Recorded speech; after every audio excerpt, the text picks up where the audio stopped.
Salon teacher අදනේ YouTube channel එකට ඔයගොල්ලන් අදත් මම ආදරෙන් පිළිගන්නවා. ඉතින් අද මම ඔයාලට කියන්න සූදානම් වෙන්නේ normal makeup සහ bridal makeup එකක් අතර වෙනස.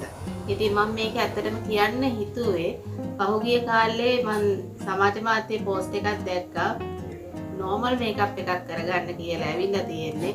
එයාගෙම homecoming bridal එකට. ඉතින් ඒ වගේ කැත වැඩ කරන්න හොඳ නැහැ. ඇත්තටම ඒකින් වෙන්නේ අදාළ සැලොන් හිමියාගේ කීර්ති නාමය නැතුව යනවා. ඒ වගේම තමන්ගේ ලස්සනම දවසත් විකෘති වෙන එක. ඉතින් ඒ වගේ වැරදි හිතාමතා කරන්න එපා. මොකද සාමාන්‍ය මේකප් එකත් බ්‍රයිඩල් මේකප් එකත් අතර ලොකු වෙනසක් තියෙනවා. ඉතින් ඒව ගැන මම ස්ටෙප් බයි ස්ටෙප් මම ඔයාලට කියනවා ඉස්සරහට.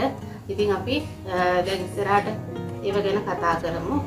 මෙතනදී මම normal makeup එකක් කියලා සඳහන් කරන්නේ ඇත්තටම ඉන්ටර්විව් එකකට යන්නවත් ඔයාගේ රැකියා ස්ථානයට යද්දිවත් භාවිතා කරන මේකප් ගැන නෙමෙයි. ඒ ගැන මම ඉදිරියේදී ඔයගොල්ලොත් එක්ක කතා කරන්නම්. මම අද මෙතනදී කතා කරන්නේ වෙඩින් එකකට. ඒ කියන්නේ උත්සව අවස්ථාවකට, පාටි එකට, ඒ වගේ තැනකට යද්දී පාවිච්චි කරන මේකප් එකක් ගැන. ඉතින් මේකෙදී ඔයගොල්ලන්ට කියන්න ඕනේ සැලෝන් එකකින් ඔයගොල්ලෝ රූපලාවන්‍යාගාරයකින් මේ දේ කරගන්නවා නම් මේකෙදි තියෙන ස්ටෙප්ස් ටික. ඉතින් මේක මේ වීඩියෝ එක ගොඩක් බියුටිෂියන්ස්ලා බලනවා ඇති. ඒ වගේම සාමාන්‍ය අයත් බලනවා ඇති. ඉතින් ඔයගොල්ලෝ ඔක්කොටම පොදුවේ දැනගන්න තමයි මම මේ කරුණු ටික කියන්නේ. ඔයගොල්ලන්ට එතකොට තේරෙයි මේ එතනදී පාවිච්චි කරන ප්‍රොඩක්ට් එක කොච්චර වෙනසක් වෙනවද කියන එක. ඉතින් අපි මුලින්ම ස්ටෙප්ස් ටිකට යමුකෝ. එතකොට තේරෙයි ඔයගොල්ලන්ට. මේකෙදී අපි ස්කින් එක මුලින්ම ප්‍රිපෙයාර් කරගන්නවා. ප්‍රිපෙයාර් කරගන්නවා කියන්නේ ඉතින් අපි කලින් සකස් කරගන්න ඕනේ. එතනදී ක්ලෙන්ස් එකක් පාවිච්චි කරලා, ටෝන් එකක් ඇප්ලයි කරලා, ඊට පස්සේ සමේ තත්ත්වයට ගැලපෙන මොයිස්චරයිසර් එකක් ආලේප කරන්න ඕනේ.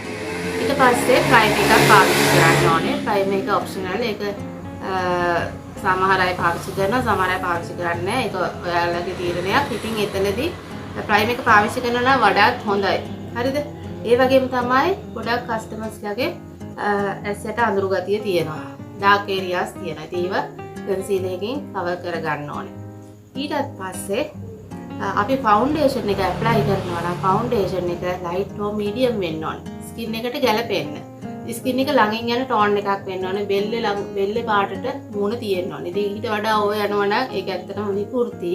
ස්කින් ටෝන් එකට ගැලපෙන්න ඔයගොල්ලෝ ෆවුන්ඩේෂන් එක ඇප්ලයි කරාට පස්සේ අනිවාර්යෙන් අපි ඒ ලූස් පවුඩර් එකක් හරි කම්පැක්ට් පවුඩර් එකක් හරි භාවිතා කරනවා. ඊට පස්සේ ඔයගොල්ලෝ ඒ අදාළ පුද්ගලයාගේ මූණේ ස්වභාවය බලන්න ඕනේ. මූණේ ස්වභාවය බලලා කොන්ටුවර් කරන්න ඕනේ. ඒරියාස් කොන්ටුවර් කරලා ඒ වගේම හයිලයිට් ඒරියාස් හයිලයිට් කරන්න ඕනේ. ඒක සිම්පල් විදියට වෙන්න ඕනේ. ලොකුවට හෙවි විදියට තියෙන්න බෑ. ඒ වගේම තමයි ඊට පස්සේ අපි අයි මේකප් එක භාවිතා කරනවා. ඉතින් අයි මේකප් එකේදී ඒකත් නැචරල් සිම්පල් ලුක් එකක් වෙන්නම ඕනේ. මොකද ලොකුවට අයි මේකප් එක පාවිච්චි කරන්න හොඳ නෑ. උත්සව අවස්ථාව අපේ නෙමෙයි, අපේ දෙයක් නෙමෙයි. අපි එතනට සම්බන්ධ වුණාට ප්‍රධානියා අපි නෙමෙයි. ඒක ගැන හොඳට මතක තියාගන්න ඕනේ. අපි ප්‍රධානියා වෙන්න ගියොත් එතනදී අපි විහිළුවකටපත් වෙනවා.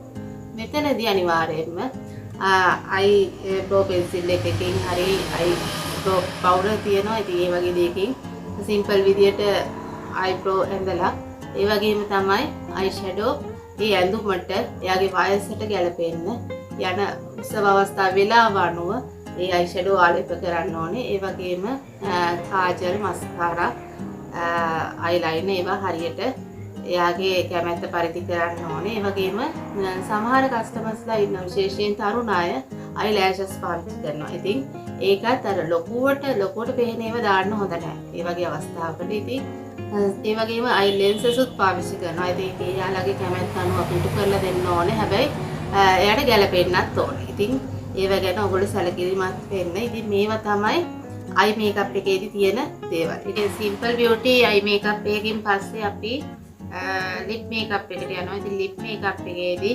පළමුවෙන්ම ලිප් ලයින් එකක් ආධාරයෙන් ලිප් එක වටේ ලස්සනට ඇඳගෙන ඊට පස්සේ ලිප්ස්ටික් පාවිච්චි කරනවා. ලිප්ස්ටික් එකකින් පස්සේ ලිප් ග්ලොස් එකක් පාවිච්චි කරලා ඊට පස්සේ අවසාන වශයෙන් අපි අදාළ ක්ලයන්ට්ගේ ෆ්ලෂර් කට් එක ආදිනවා. ෆ්ලෂර් කට් එකත් ඇඳලා පස්සේ ඔයගලන්ට පුළුවන් අඩුපාඩු බලන්න. ඉතින් ඊට පස්සේ අපිට පුළුවන් ඕන ලයිට් ෂිමර් ලුක් එකක් දෙන්න. ෂිමර් කියන්නේ අර දිලිසෙන්න ගන්න පවුඩර් එකක්. ඒක ගොඩක් ගන්න නෑ. තාමත් සියුම්ව ආලේප කරන්න ඕන. ඉතින් ඔයාලට අන්තිම වශයෙන් අඩුපාඩු බලලා පවුඩර් වැඩි තව ටිකක් පාවිච්චි කරනවා නම් ඒවා කරලා ඉන්පසුව අවශ්‍ය නම් සෙටින් ස්ප්‍රේ එක පාවිච්චි කරන්නත් පුළුවන්. ඉතින් සමහරු පාවිච්චි කරනවා, සමහරු වතුරත් ස්ප්‍රේ කරලා ඒක ටිෂු එකකින් වෙට් කරලා බලනවා මේකප් එක එනවද නැද්ද කියන එක. ඉතින් මේ ආකාරයට තමයි නෝමල් මේකප් එකක් අවසන් කරන්නේ. ඊට පස්සේ මම කතා කරන්නම් බ්‍රයිඩල් මේකප් එකක තියෙන ස්ටෙප්ස් ටික. ඉතින් ඒක අනිවාර්යෙන් ඕගොල්ලෝ හොඳින් මතක තියාගෙන වැඩ කරන්න. එතකොට කස්ටමර් උනත් දැනගන්නවා දැන් බ්‍රයිඩල් එකයි නෝමල් මේකප් එකයි අතර වෙනස. එතකොට සමහර කස්ටමර්ස්ලා මේ ගැන දැනුවත් වෙලා ඉන්පස්සේ අර වගේ බොරු දේවල් කරන එකක් නෑ කියලා මං හිතනවා. ඉතින් මෙතනදී බ්‍රයිඩල් මේකප් එකකදී අර වගේ කලින් වගේ ස්කින් එක ප්‍රිපෙයාර් කරන්න ඕනේ. ක්ලෙන්සර් කරලා, ටෝනර් කරලා, මොයිස්චරයිසර් එකක් පාවිච්චි කරලා අනිවාර්යෙන් ප්‍රයිමර් කරගන්න ඕනේ. ඉතින් මේ ටික තමයි මුලින්ම කරගන්න ඕනේ භාවයට අනුව. ඊට පස්සේ අපි ප්‍රයිමර් එකක් ආලේප කරන්නම ඕනේ. ඉතාමත් ඒක වැදගත්. බ්‍රයිඩල් ප්‍රයිමර් එකක්ම පාවිච්චි කරනවා නම් වඩාත් හොඳයි. ඊටත් පස්සේ පාවිච්චි කරන්නේ ෆවුන්ඩේෂන් එක. ඉතින් මේකෙදී අනිවාර්යයෙන්ම දැන් අද කාලෙට ගැලපෙන්නේ HD තාක්ෂණයේ යුක්ත. HD තාක්ෂණය කියන්නේ කැමරාකරණයත් එක්ක සිද්ධ වෙන දෙයක්. ඉතින් ගොඩක් අයට දැන් iPhone තියෙනවා. ඒ වගේම දැන් කැමරා ෆෝන් එක දැන් ඡායාරූප ශිල්පියා ගොඩක් පාවිච්චි කරන්නේ HD තාක්ෂණයත් එක්ක තියෙන කැමරාස්. ඉතින් මේ කැමරාස් වලට ගොඩක් ඉෆෙක්ට් වෙන්නේ මේ HD තාක්ෂණයෙන් යුක්ත මේකප්. ඉතින් මම මේ ගැන වැඩි විස්තරාත්මක වීඩියෝ එකක් ඉස්සරහට ගේන්නම්. එතකොට ඔයාලට තේරුම් ගන්න මොකද්ද මේ කියන්නේ කියලා. ඉතින් ඔයගොල්ලෝ දැන් මේක මතක තියාගන්න HD මේකප් තියෙන ෆවුන්ඩේෂන් එකක් කියන එක. ඉතින් ඊතරදී එයා බ්‍රෂ් මේකප් එකත් අදාළ වෙනවා, ලික්විඩ් මේකප් උත් අදාළ වෙනවා. ඒ වගේම කලර් කරෙක්ට් එකක් පාවිච්චි කරන්න සිද්ධ වෙනවා. ඉතින් මේ කලර් කරෙක්ට් එක ඔයගලන්ට දැන් නෝමල් මේකප් එකේදී මම සඳහන් කරේ නැහැ. ඉතින් ඒකත් හොඳට ඔලුවට ගන්න. ඊට පස්සේ ෆුල් කවරේජ් කන්සීලර් එකක්. ඉතින් මේක නෝමල් මේකප් එකේදී තිබ්බේ නැහැ. ඊට පස්සේ ලූස් පවුඩර් එකක්, කම්පැක්ට් පවුඩර් එකක්. ඊට පස්සේ කොන්ටුවර් කරන ඒරියාස් කොන්ටුවර් කරගන්න ඕනේ. ඊට පස්සේ හයිලයිට් ඒරියාස් හයිලයිට් කරගන්න ඕනේ.